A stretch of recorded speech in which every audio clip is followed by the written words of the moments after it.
સાબરકાંઠા જિલ્લાના ઈડર તાલુકાના સાબલી ગામમાં આવેલ શ્રી મહાકાળી માનું મંદિર. આ મંદિર ડુંગર ઉપર સ્થાપિત છે. જે આપ જોઈ રહ્યા છો આ શ્રી મહાકાળી માના ડુંગર પર આવેલ મંદિરનો મુખ્ય પ્રવેશ દ્વાર છે. આ પ્રવેશ દ્વારની અંદર તમે સીડી દ્વારા અને રસ્તા દ્વારા ઉપર જઈ શકો છો. ઉપરની બાજુમાં બીજો એક પ્રવેશ દ્વાર આવે છે. જે પ્રવેશ દ્વાર આપ જોઈ રહ્યા છો. આ પ્રવેશ દ્વારની અંદર ગયા પછી આપણને મુખ્ય બે મંદિર જોવા મળે છે. એક મંદિર એવું છે કે જેની અંદર ગુફાની અંદર મહાકાળી માની મુખ્ય મૂર્તિ પ્રસ્થાપિત કરેલી છે.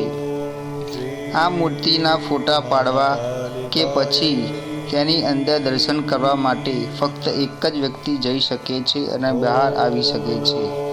મહાકાળી માના દર્શન કરવા માટે ઉપરની બાજુમાં બીજું એક મંદિર બનાવેલું છે, જે આપ અત્યારે જોઈ શકો છો. આ મંદિરની અંદર શ્રી મહાકાળી માની મૂર્તિ સ્થાપિત કરેલ છે.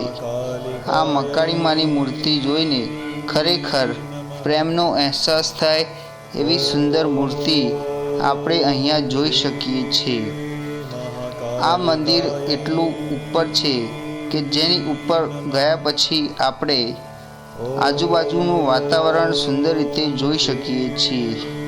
હાલ તમે જોઈ રહ્યા છો કે આ મંદિરની બાજુમાં આવેલ જગ્યા પરથી આજુબાજુનું વાતાવરણ આપણને કેટલું રમણીય લાગે છે તે દર્શાવી રહ્યું છે. અહીંયા એક નદી પણ વહી રહી છે, જે નદી આપણે જોઈ શકીએ છીએ. આ ડુંગર ખૂબ ઊંચો નથી, પણ અહીંયાથી આપણને નદીના દર્શન થઈ શકે છે. ડુંગરો પણ જોઈ શકીએ છીએ અને ખરેખર સુંદર અને રમણીય વાતાવરણ આપણને જોવા મળે છે. મહાકાળી માના મંદિરની બહારની બાજુએ શ્રી મહાકાળી માની ચલચિત્રો જોવા મળે છે.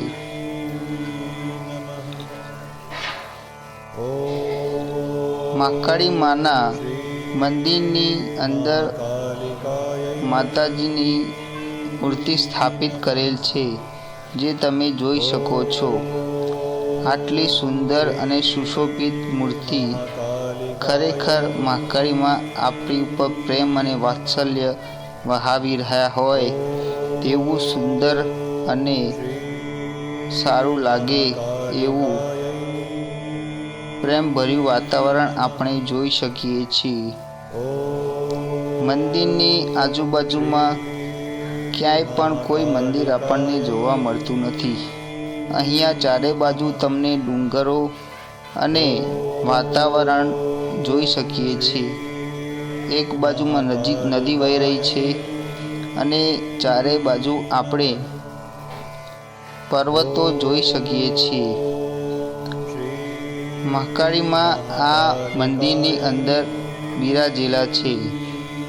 અહીંયા ગુફાની અંદર પણ બીજું એક મહાકાળી માની મૂર્તિ સ્થાપિત કરેલી છે, જે ખૂબ જ પૌરાણિક છે. આ મંદિરની બાજુમાં એક સાઈડમાં એક ગુફા અહીંયા દર્શાવેલી છે. આ ગુફાની અંદર એવું કહેવામાં આવે છે કે આ ગુફાની અંદર ગયા પછી તમે સીધા પાવાગઢ પહોંચી જાઓ એટલી ઊંડી આ ગુફા અહીંયા જોવા મળે છે. તે ગુફા જોવા માટે તમે મહાકાળી માના મંદિરની ઉપર બાજુની સાઈડમાં એક બાજુ અહીંયા ગુફા જોવા મળે છે. મંદિર ખરેખર સુંદર અને આહલાદક છે મિત્રો. આવું સુંદર મંદિર અને ડુંગર ઉપર આવેલું મંદિર આપણને ખરેખર એવું જ અહેસાસ થાય કે જાણે પાવાગઢ પર શ્રી મહાકાળીમાં બિરાજેલા છે તેવી જ રીતે અહીંયા પણ શ્રી મહાકાળીમાં બિરાજેલા છે. શ્રી મહાકાળીમાં અહીંયા હાજરા હજુર છે. દરેક ભાવિ ભક્તોના દરેક મનોકામનાઓ પૂર્ણ કરે તેવા શ્રી મહાકાળીમાં અહીંયા દરેકની મનોકામના પૂર્ણ કરે છે, પરચા પૂરે છે. આજુબાજુના ગામમાં આપ ખુદ ત્યાં જઈ શકો છો અને પૂછી શકો છો. તો મિત્રો, આપ અહીંયા જો એકવાર મહાકાળી માના દર્શન કરશો તો આપ સૌની મનોકામના પૂર્ણ થશે એવી હું તમને ખાતરી આપું છું. તો શ્રી મહાકાળી માના સુંદર ને રમણીય મંદિર પર જરૂરથી આવશો એવી હું આપ સૌને વિનંતી કરું છું. જય મહાકાળી માં. આપનો વિશ્વાસુ શ્રી મહાકાળી માનો ભક્ત જે આટલું સુંદર અને રમણીય મંદિર આપની સમક્ષ રજૂ કરી રહ્યો છે. જય શ્રી મહાકાળી માં.